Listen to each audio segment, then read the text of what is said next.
Why do certain individuals appear indifferent to romance? Why do they choose a different journey, seemingly untouched by the demands of love and relationships?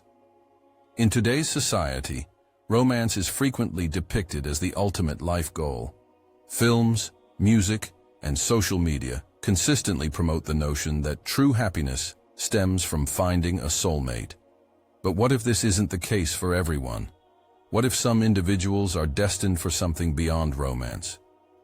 Dear brothers and sisters, not prioritizing romance doesn't imply there's something wrong with you. In fact, in Islam, there are instances where distancing oneself from love is not a weakness, but a testament to one's strength.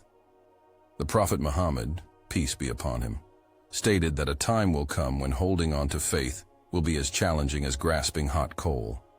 This world will attempt to divert your attention, make you feel as though you're missing out, and persuade you that love is everything. However, not everyone is meant to tread the same path. Some are chosen to focus on something more significant. Before allowing loneliness or societal pressure to influence you, let's explore the 7 reasons why some individuals naturally distance themselves from romance, and why this might actually reflect Allah's wisdom. Number 1. The reality of love and marriage in Islam. In today's society, love is frequently misunderstood.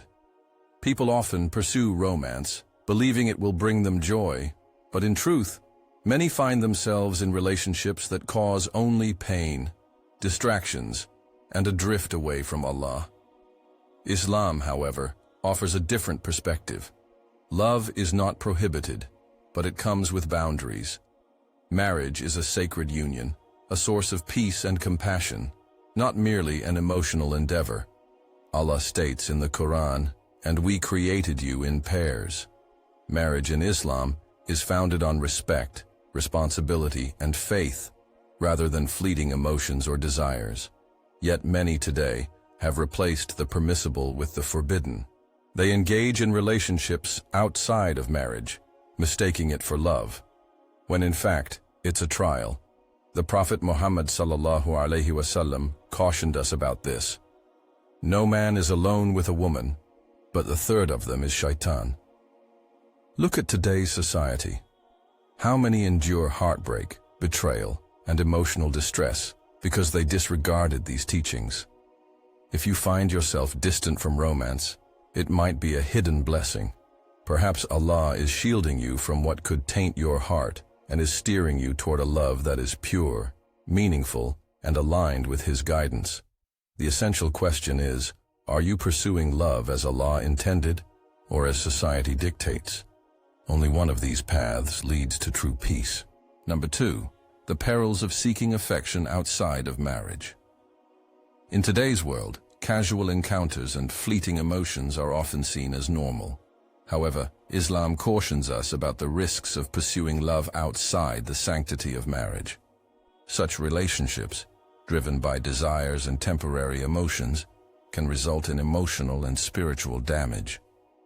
The Prophet Muhammad ﷺ advised, "O young men, those among you who can afford it should marry, as it helps in lowering the gaze and preserving one's chastity. For those who cannot afford it, fasting is recommended, as it reduces desire." It's important to realize that the limits set by Allah are not meant to confine us, but to safeguard our hearts and souls. Engaging in relationships not grounded in marriage is akin to treading a perilous path filled with distractions and temptations. The consequences of such actions can harm not only your heart, but also your connection to Allah. When you enter a haram relationship, you expose yourself to the whispers of shaitan. Allah warns us in the Quran, "And do not approach adultery. Indeed, it is an immorality and an evil way." Yet many today justify these relationships by claiming they are in love or merely exploring. The reality is, the more you deviate from Allah's guidance, the further you move from peace and fulfillment. Love sought in inappropriate places only leads to confusion, heartbreak, and a disconnection from your faith. This is why some may feel distant from romance, as Allah, in His wisdom, steers them away from society's destructive patterns. Genuine love, in its truest form, is found only in marriage, a union that upholds mutual respect, trust, and faith in Allah. Number 3. The genuine essence of marriage in Islam, beyond materialism. In the modern era, marriage has regrettably turned into a transaction, with the focus on wealth, status, and material benefits overshadowing the true purpose. People often give precedence to dowries, family prestige, and external appearances over the fundamental principles that Islam imparts about marriage. The Prophet Muhammad ﷺ taught us that the most significant attributes in a spouse are not linked to wealth or status, but to piety and character. He, peace be upon him, emphasized this. Yet today, many individuals are ensnared by the materialistic perspective of marriage. The societal pressure to marry someone from a specific caste, with a particular skin tone, or possessing a certain level of wealth, has transformed marriage into a competitive pursuit rather than a union of two hearts and souls. The Quran distinctly highlights that true beauty resides in a person's character, not in their physical appearance or financial standing. Allah states, "Indeed, the most noble of you in the sight of Allah is the most righteous of you." However, how frequently do we witness people disregarding this principle, focusing solely on external factors? This mindset diverts attention from the true purpose of marriage. The pressures of dowries and wealth have become so widespread that they eclipse the deeper qualities that are vital in Islam. If you find yourself feeling distant from romance, perhaps Allah is shielding you from this worldly obsession and guiding you toward a more profound understanding of marriage. True love, as outlined in Islam, isn't about wealth or status. It's about a commitment to faith, to each other, and to the will of Allah. Number 4. When you master the art of controlling your desires rather than letting them control you. In a world brimming with temptations and distractions, learning to manage your desires is one of the most crucial lessons we can derive from Islam. Our desires are innate, but the way we manage them is what truly matters. The Prophet Muhammad, peace be upon him, emphasized the significance of self-discipline concerning our desires. He, peace be upon him, stated, "Whoever can guarantee me what is between his jaws and what is between his legs, I will guarantee him paradise." This hadith beautifully captures the essence of mastering our desires, whether it pertains to our words or our deeds.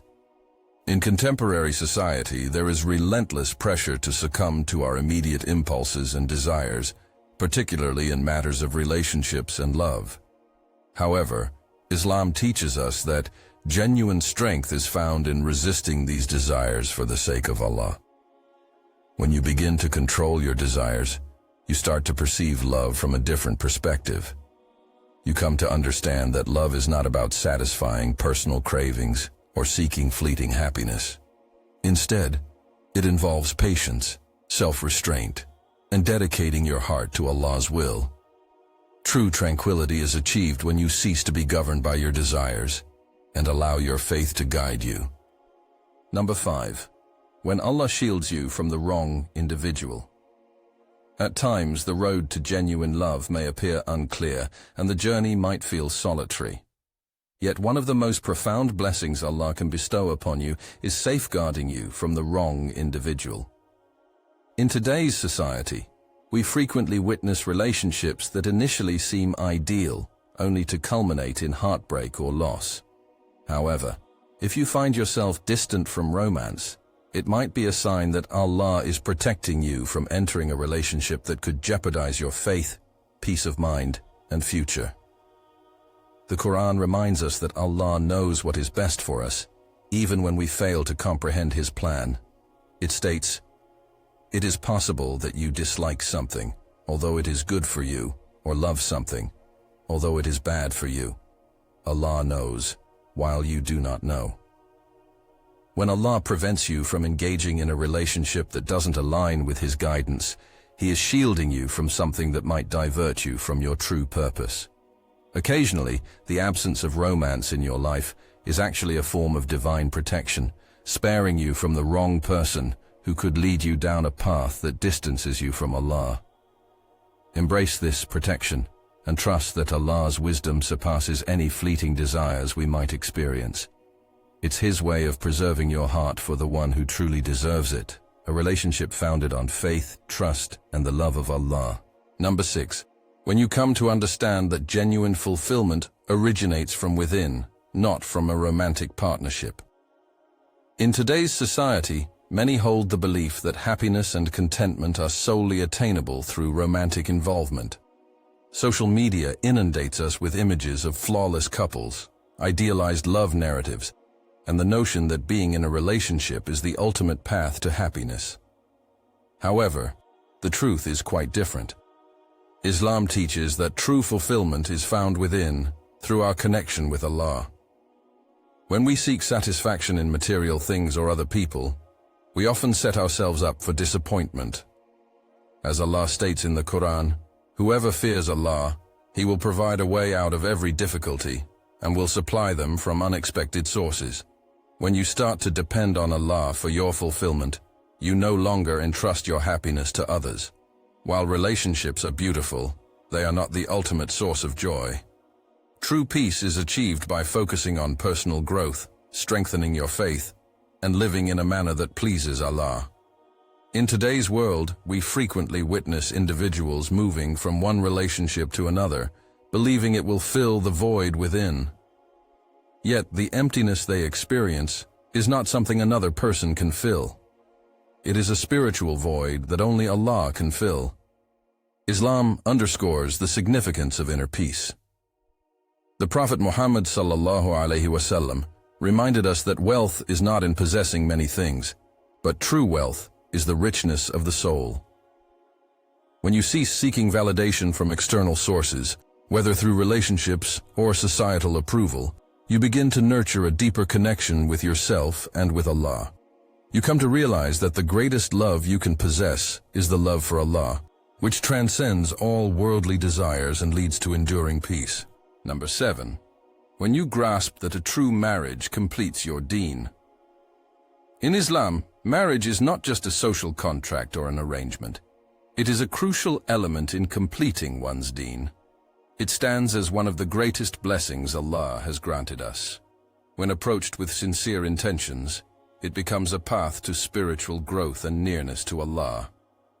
The Prophet Muhammad ﷺ stated, "When a man marries, he has fulfilled half of his religion, so let him fear Allah regarding the remaining half." In Islam, marriage is seen as a partnership founded on mutual love, respect, and a commitment to Allah's guidance. A spouse's role extends beyond providing emotional support. It involves helping each other grow in faith, strengthening their bond with Allah, and encouraging righteous deeds. Reflecting on the exemplary marriages of the past, we observe how the connection between spouses was always a source of strength, love, and support in fulfilling their religious obligations. For example, the marriage between the Prophet, peace be upon him, and Khadijah was a model of devotion, understanding, and shared faith. Khadijah was not only the Prophet's wife but also his first supporter, both in life and in faith. Her role in the Prophet's life was vital to his mission, and their union remains one of the finest examples of how a strong, faithful marriage contributes to the success of one's deen. In today's world, marriage is often perceived as a means to achieve personal happiness or social approval. However, in Islam, marriage is a sacred avenue for enhancing your worship and service to Allah. When you marry for the right reasons, seeking Allah's pleasure, you are making a significant step in completing half of your deen. Your spouse becomes your partner in faith, someone who will help you grow spiritually and encourage you to do what pleases Allah. True marriage is not about romance or fleeting desires. It's about finding a companion who will walk with you on the path of righteousness, help you carry your burdens, and support you in fulfilling your duties to Allah. My dear brothers and sisters, throughout this video, we've learned that true love, as defined by Islam, isn't about chasing fleeting emotions or succumbing to societal pressures. It's about aligning our hearts with Allah's will, focusing on what truly matters, and understanding that marriage, when approached correctly, is not just a worldly union, but a spiritual commitment that completes half of our deen. In a world where love and romance are often misunderstood, it's easy to feel like we're missing out. But let me remind you, if you find yourself distant from romance, it may be because Allah is guiding you towards something greater, a love that is pure, lasting, and built on faith. Trust that Allah knows what's best for you, even when the path seems unclear. Before we part ways, let's make a simple but powerful dua. Ya Allah, guide me to a love that pleases you and protect me from distractions that pull me away from my faith. If this message has touched your heart, I encourage you to comment, Ya Allah, guide me to the right path, below. It may inspire others to reflect on their relationships and make changes that align with Allah's guidance. And remember, subscribing and liking costs you nothing, but helps us continue sharing these reminders that bring us closer to Allah's mercy. May Allah protect your heart, guide your steps, and bless you with a righteous and fulfilling marriage. Insha'Allah. Ameen.